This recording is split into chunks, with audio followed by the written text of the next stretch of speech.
Doubtnut पर आप पाएं कोटा के बेस्ट और टॉप टीचर्स जैसे एनवी सर, जीबी सर, आकांक्षा मैम की फ्री वीडियो लेक्चर्स। आज ही डाउनलोड कीजिए डाउटनेट ऐप। Hello guys.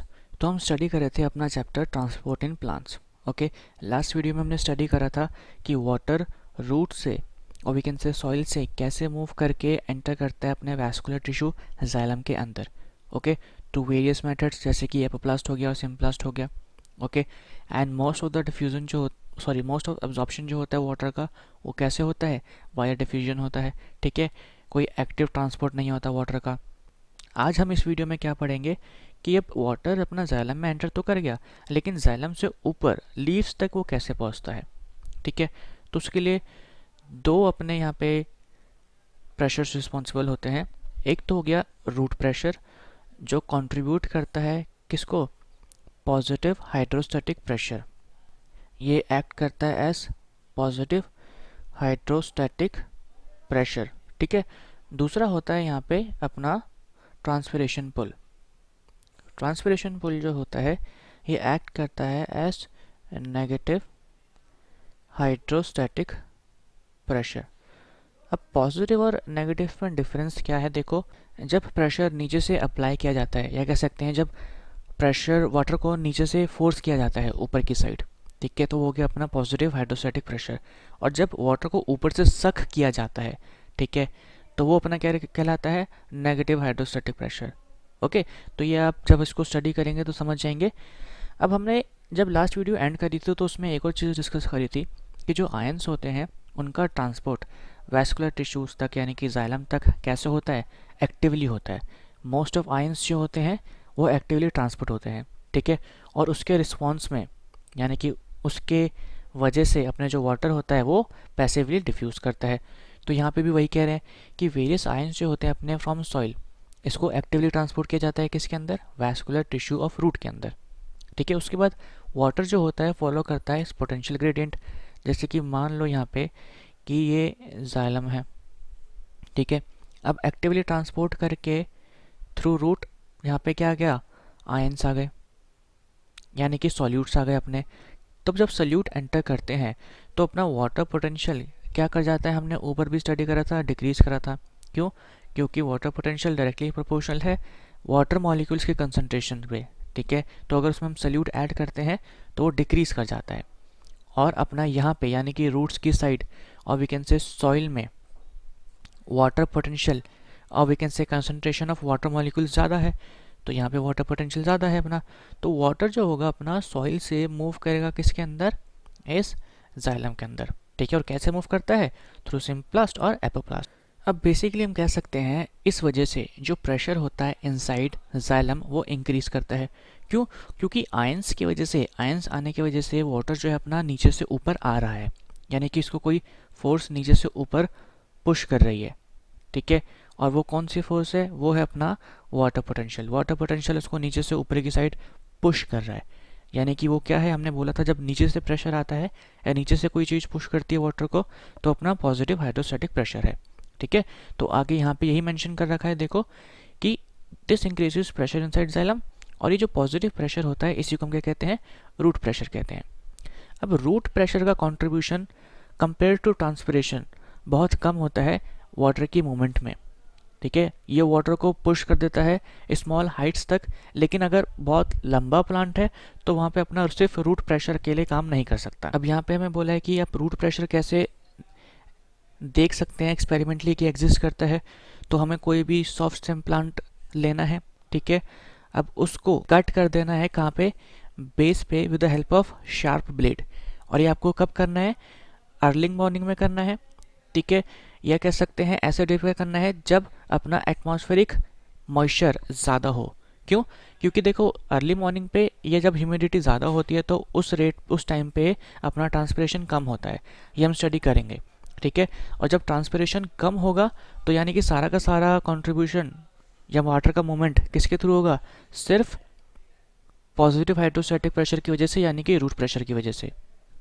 काटने के बाद जब आप उस एरिया को देखेंगे जहाँ पे आपने कट किया था तो आप देखेंगे कि कुछ सोल्यूशन वहाँ से ऊज आउट कर रहा है।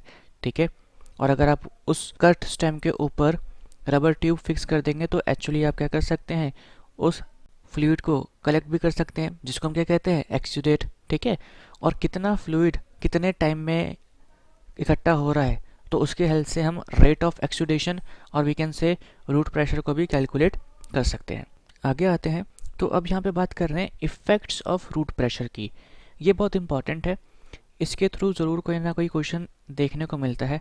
ठीक है, अब रूट प्रेशर का इफ़ेक्ट क्या होता है कि कभी कभी रूट प्रेशर ज़्यादा ही हो जाता है, और किस टाइम ज़्यादा होता है हमने बताया था, नाइट में और अर्ली मॉर्निंग में। ठीक है, जब इवेपोरेशन और ट्रांसपिरेशन कम होता है, तो एक्सेस ऑफ वाटर जो है अपना वो कलेक्ट करता है किसकी फॉर्म में, इन फॉर्म ऑफ ड्रॉपलेट्स। कहाँ पे, around special openings of veins near the tip of grass blades and leaves of herbaceous plants. अब हर्बेशियस प्लांट्स का हाइट छोटा होता है, इसलिए यहाँ पे सिर्फ उन्हीं की बात करी गई है, क्योंकि उसी के अंदर हमें रूट प्रेशर अच्छे से देखने को मिलता है।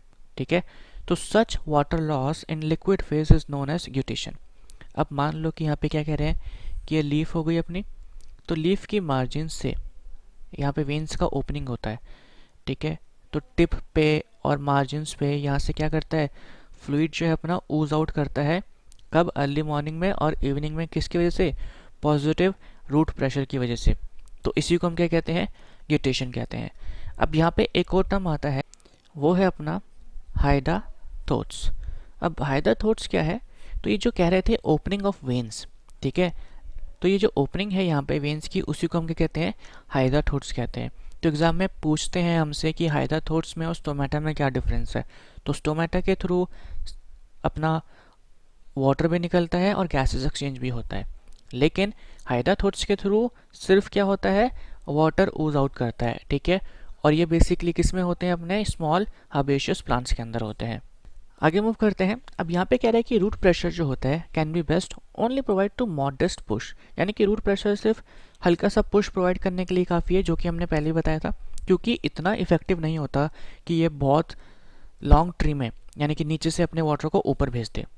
वो सारा का सारा मेजर रोल जो है वो किसका है, वो कंट्रीब्यूशन है अपना ट्रांसपिरेशन का। ये बस प्रोवाइड करता है एक हल्का सा पुश। दूसरा इंपॉर्टेंट फंक्शन क्या है, हमने देखा था कि अपना जो वाटर का मूवमेंट होता है वो किस में होता है, बल्क में होता है। ठीक है, इन मासेस होता है, यानी कि पूरा का पूरा एंटायर कॉलम शिफ्ट होता है।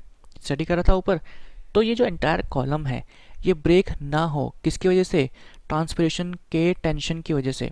ठीक है, by enormous tension created by transpiration. तो ये इसमें कौन हेल्प करता है, इसमें भी रूट प्रेशर का ही रोल होता है। ये उस वाटर कॉलम को ब्रेक होने नहीं देता। ठीक है, और ये हम स्टडी करेंगे कि ये जो वाटर कॉलम है बेसिकली ये कैसे अपने आप को बना करके रखता है और ब्रेक नहीं होता। ठीक है, ये स्टडी करेंगे हम कोहेरेंट टेंशन ट्रांसपिरेशन थ्योरी में। ओके, अब लास्ट यहाँ पे कह रहा है कि रूट प्रेशर का जो अकाउंट होता है इन मेजॉरिटी ऑफ वाटर ट्रांसपोर्ट वो बहुत कम होता है, ज़्यादातर किसका होता है, वो ट्रांसपिरेशन पुल का होता है।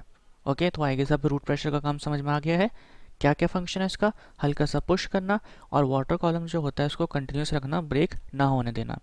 ठीक है, और ये कैसे फंक्शन करता है, एज पॉजिटिव हाइड्रोस्टैटिक प्रेशर। अब आते हैं हम ट्रांसपिरेशन पुल पे।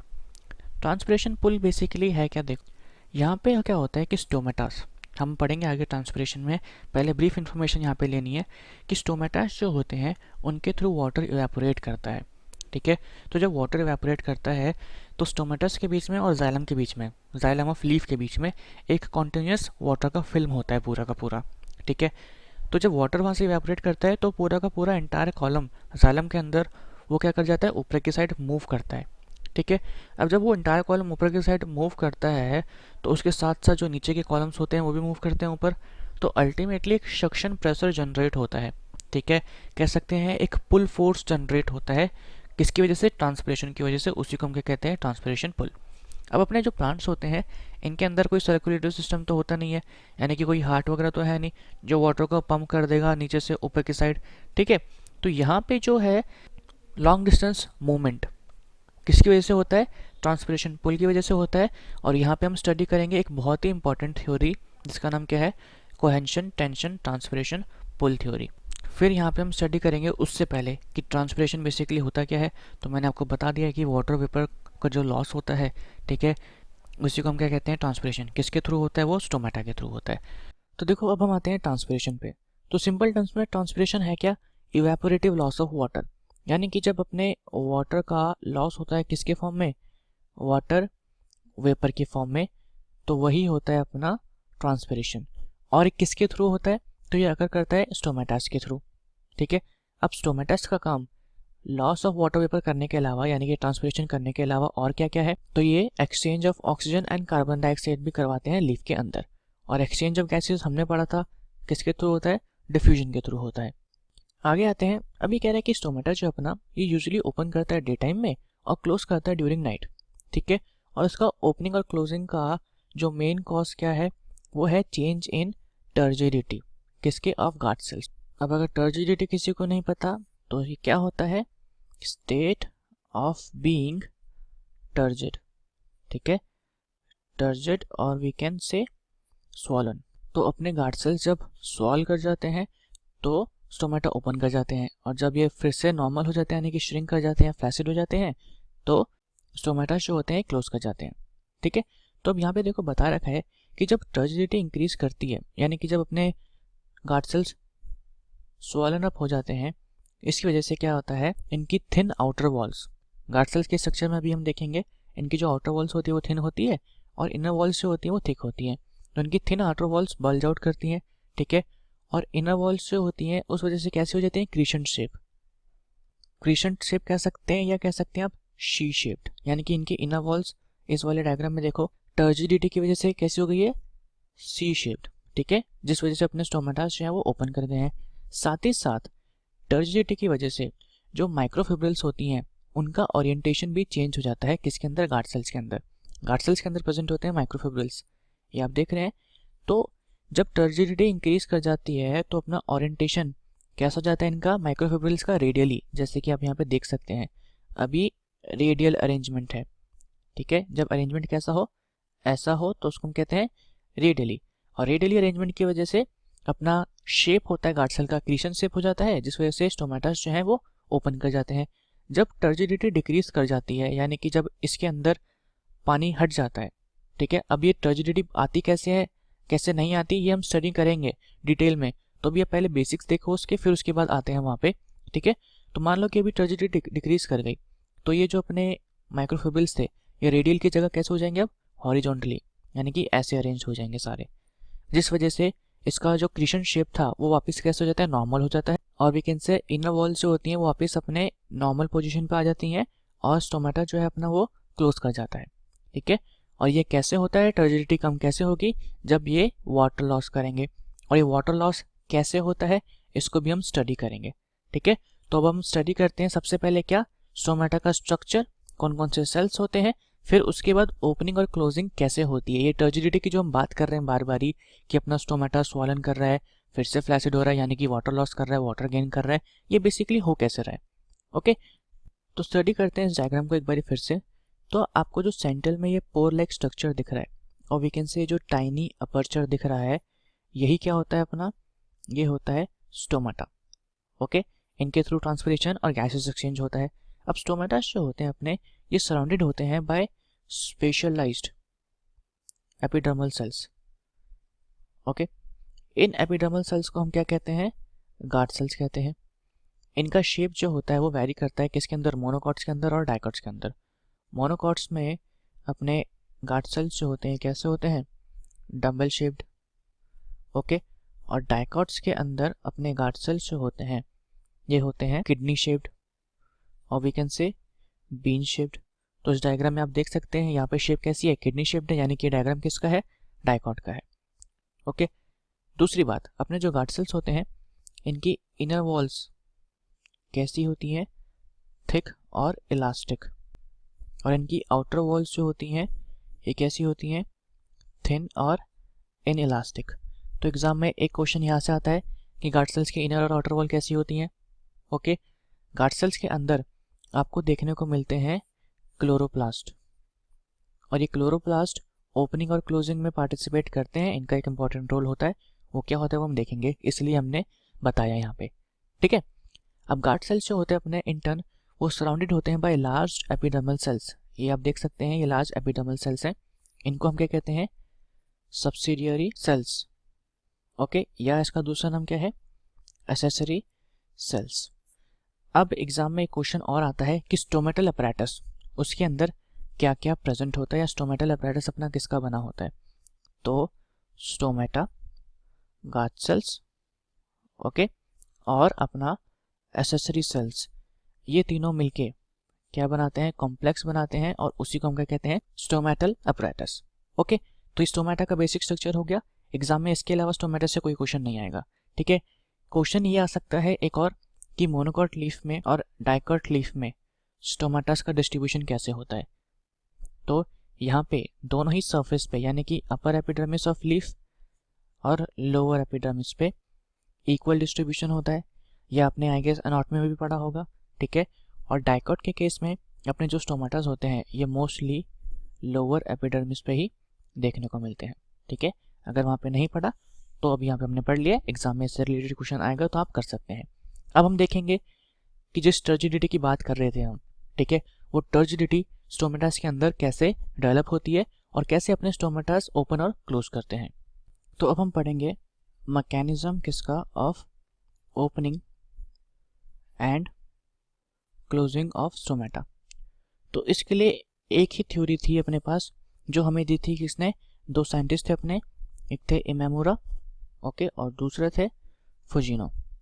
तो ये इंपॉर्टेंट नाम है, आपको याद रखना है। इन्होंने हमें एक थ्योरी दी थी जिसका नाम क्या है, एक्टिव के प्लस ट्रांसपोर्ट, ओके, और पोटेशियम पंप थ्योरी। अब इन थ्योरी का नाम देख के क्या लग रहा है कि यहाँ पे एक्टिव ट्रांसपोर्ट हो रहा है, दैट मीन्स कि स्टोमेटा की ओपनिंग और क्लोजिंग में एटीपी का यूज़ होता है।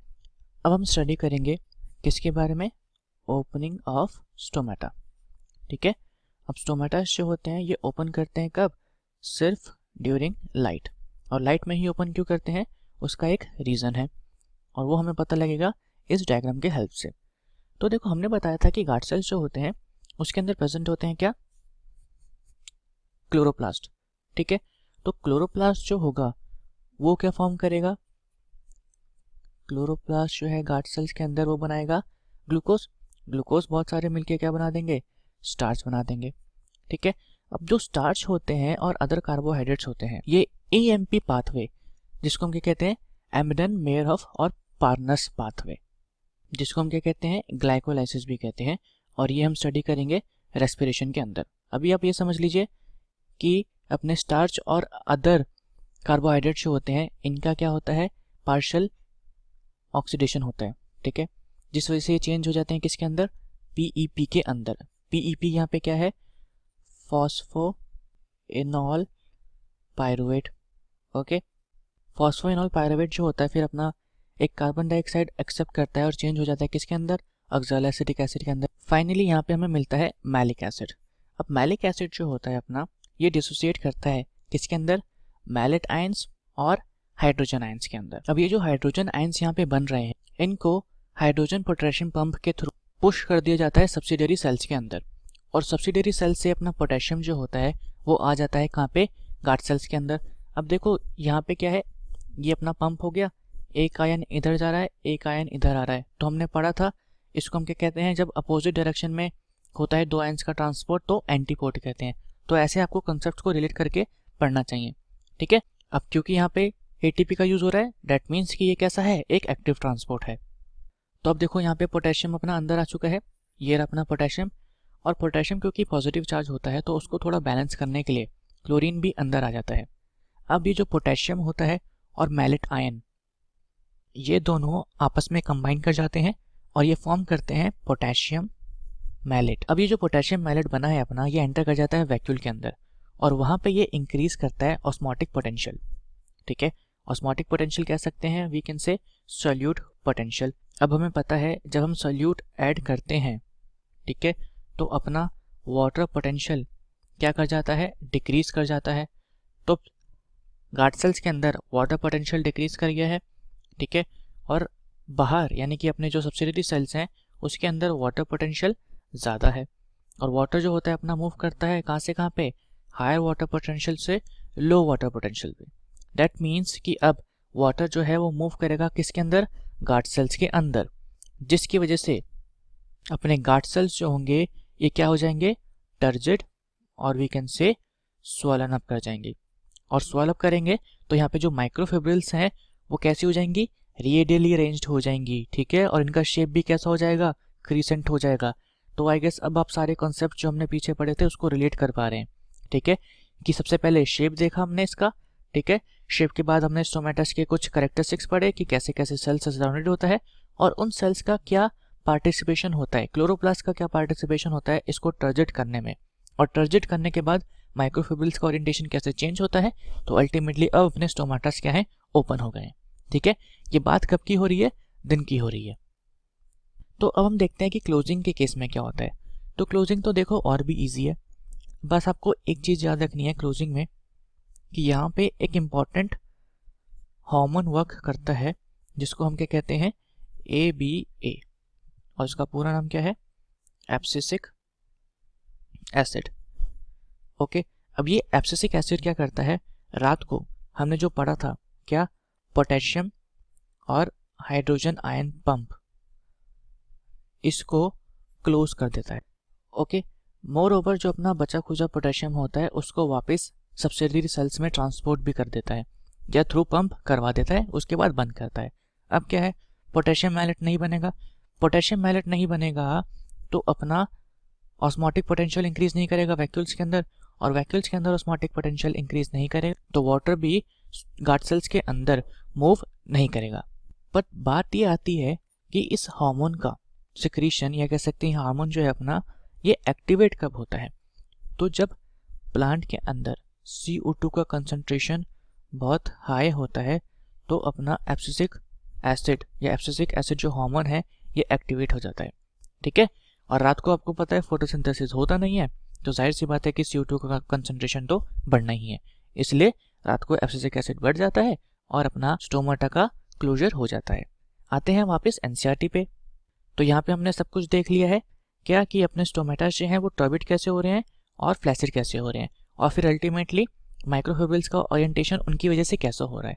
ठीक है, साथ ही साथ हमने ये पढ़ लिया है कि लोअर सरफेस जो होती है किस पे, डाइकोट के केस में वहाँ पे स्टोमेटस प्रेजेंट होते हैं। ठीक है, और मोनोकॉट्स के केस में स्टोमेटस जो होते हैं दोनों सरफेस पे इक्वल प्रेजेंट होते हैं। अब यहाँ पे हमें कुछ फैक्टर्स बता रखे हैं जो अफेक्ट करते हैं ट्रांसपिरेशन को। तो अपना फर्स्ट फैक्टर है टेम्परेचर। तो टेम्परेचर और ट्रांसपिरेशन में क्या रिलेशन है, दोनों ही डायरेक्टली प्रोपोर्शनल है। Temperature is directly proportional to transpiration, यानी कि जितना ज़्यादा टेम्परेचर होगा उतना ही ज़्यादा ट्रांसपिरेशन होगा। और नॉर्मल सी भी बात है, देखो जितनी ज़्यादा गर्मी होगी उतना ही ज़्यादा वाटर का इवापोरेशन होगा, ठीक है, और उतना ही ज़्यादा अपना टेम्परेचर होगा। आते हैं लाइट के केस में। तो लाइट और ट्रांसपिरेशन का भी डायरेक्ट रिलेशन होता है। क्यों, क्योंकि लाइट के केस में क्या होगा, फोटोसिंथेसिस होगा, फोटोसिंथेसिस होगा तो अपना शुगर बनेंगे, शुगर बनेंगे तो वहाँ से फिर मैलिक एसिड बनेगा, मैलिक एसिड से मैलेट आयन बनेंगे, अल्टीमेटली वाटर पोटेंशियल डिक्रीज कर जाएगा और वाटर मूव कर जाएगा किसके अंदर, गार्ड सेल्स के अंदर, तो वो ओपन कर जाएंगे। ठीक है, तो लाइट का भी डायरेक्ट रिलेशन है। ह्यूमिडिटी, अब देखो ह्यूमिडिटी क्या है कि ऑलरेडी एटमॉस्फेयर के अंदर वाटर प्रेजेंट है। ठीक है, अब जब होता क्या है कि मान लो ये लीफ का सरफेस है, इसके ऊपर ऑलरेडी यहाँ पे बहुत सारा मॉइस्चर है, तो जब ज़्यादा मॉइस्चर ऑलरेडी प्रेजेंट है तो स्टोमेटस के थ्रू इतना ईजिली वाटर नहीं निकल पाता। तो यहाँ पे हम कह सकते हैं कि ट्रांसपिरेशन के बीच में और ह्यूमिडिटी के बीच में इन्वर्स रिलेशन होता है। डेट मीन्स कि जितना ज़्यादा ह्यूमिडिटी होगा उतना ही कम ट्रांसपिरेशन होता है। लास्ट यहाँ पे दे रखा है विंड स्पीड। तो ट्रांसपिरेशन और विंड स्पीड के बीच में भी अपना डायरेक्ट रिलेशन होता है। अगर विंड स्पीड कम होगी तो सेम रीज़न, यानी कि जैसे मान लो अपने यहाँ पे लीफ है तो लीफ के ऊपर जो इवेपोरेटेड मॉलिक्यूल्स हैं वो प्रेजेंट होंगे, ठीक है, जिस वजह से और वाटर मॉलिक्यूल नहीं निकल पाएंगे। अब जैसे ही विंड आएगी वो इन वाटर मॉलिक्यूल्स को आगे की साइड पुश कर देगी और लीफ के ऊपर वाला एरिया फिर से फ्री हो जाएगा, या कह सकते हैं वहाँ पे जो टेम्परेरी ह्यूमिडिटी इकट्ठी हुई थी वो हट जाएगी और अपना ट्रांसपिरेशन फिर से स्टार्ट हो जाएगा। लेकिन जब विंड स्पीड बहुत ज़्यादा हो जाती है, या कह सकते हैं जब स्टॉर्म आ जाता है, तो उस केस में अपने ट्रांसपिरेशन बिल्कुल ज़ीरो हो जाता है। क्यों, क्योंकि उस केस में सारे स्टोमेटास जो हैं वो बंद हो जाते हैं। तो ये तो अपने एक्सटर्नल फैक्टर्स थे। बाकी प्लांट फैक्टर्स में देखो, डिस्ट्रीब्यूशन ऑफ स्टोमेटा, स्टोमेटास अगर ज़्यादा होंगे तो ट्रांसपिरेशन ज़्यादा होगा। अगर डिस्ट्रीब्यूशन से यहाँ पे क्या मतलब है कि अगर ऊपर वाली सरफेस पे है, डायरेक्ट कॉन्टैक्ट में है सनलाइट के, तो ट्रांसपिरेशन ज़्यादा होगा। ठीक है, फिर दूसरा दे रखा है नंबर ऑफ स्टोमेटास ओपन, जितने ज़्यादा स्टोमेटास होंगे उतना ही ज़्यादा ट्रांसपिरेशन होगा। वाटर स्टेटस, अगर वाटर ज़्यादा मिल रहा है प्लांट को तो वो ट्रांसपिरेशन भी ज़्यादा ही करेगा। फिर है अपना कैनोपी स्ट्रक्चर। कैनोपी स्ट्रक्चर कैसा होता है, जो क्रिसमस ट्री में आप देखने को मिलता है, ठीक है। इस केस में अपनी जो लाइट होती है लीफ पे, देखो ऊपर वाली लीफ पे तो लाइट पड़ेगी, लेकिन उसके बाद जो लीव्स होती हैं उनके ऊपर लाइट जो है वो बहुत कम पड़ती है। तो कहीं ना कहीं कैनोपी स्ट्रक्चर जो है वो ट्रांसपिरेशन रिड्यूस करने में हेल्प करता है, ठीक है। अब उसके बाद हम फाइनली स्टडी करेंगे अपना कोहेशन, एडेशन और क्या कह सकते हैं कोहेशन टेंशन थ्योरी, जो हमने यहाँ पे ऊपर बोली थी, ठीक है। तो ट्रांसपिरेशन हमने समझ लिया, अब हमें समझना है इस थ्योरी को। तो नेक्स्ट वीडियो में हम अपना ये थ्योरी कवर करेंगे। उसके बाद हम उसमें पढ़ेंगे क्या, अपटेक ऑफ मिनरल्स के बारे में भी। Thank you so much.